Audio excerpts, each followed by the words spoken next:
ఇప్పటికే ఆంధ్ర తెలంగాణలో కేంద్ర ప్రభుత్వం జీఎస్టీని తగ్గించినా కూడా ఆ జీఎస్టీ తగ్గింపు ప్రయోజనాల్ని ఆంధ్ర ప్రజలకు అందనివ్వకుండా పెట్రోల్ దోచుకుంటున్నాయి రెండు రాష్ట్రాలు కూడా. ఆంధ్ర కంటే తెలంగాణలో కొంచెం రూపాయి తక్కువ ఉంది, కానీ రెండు కూడా హయ్యెస్టే ఓ రకంగా చెప్పాలంటే. ఉత్తరప్రదేశ్ లాంటి చోట 95 రూపాయలకైతే ఇక్కడ 100, 102, 105, 107 ఇట్లా ఉన్నాయి పెట్రోల్.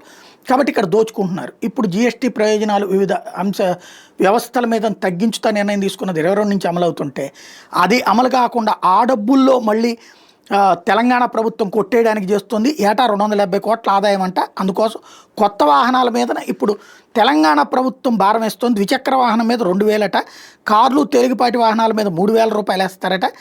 కొనుగోలు మీద రోడ్డు భద్రతా సెస్ పేరుతో వీళ్ళు దోచుకోవడానికి ప్రిపేర్ చేస్తున్నారనమాట. ఇతర వాహనాలకు 10,000 అట. ఆటోలు 4, 5, 6, 7 సీటర్సు, వ్యవసాయ ట్రాక్టర్లు, ట్రైలర్ల మీద మాత్రం మినహాయింపట. మిగతా వాటన్నిటి మీద కూడా వీళ్ళు సెస్ వేస్తారట. సెస్ ద్వారా వచ్చే ఆదాయాన్ని రోడ్డు భద్రతా కార్యక్రమాల నిర్వహణకు ఖర్చు చేయబోతున్నట్టు రవాణా శాఖ చెప్తుంది.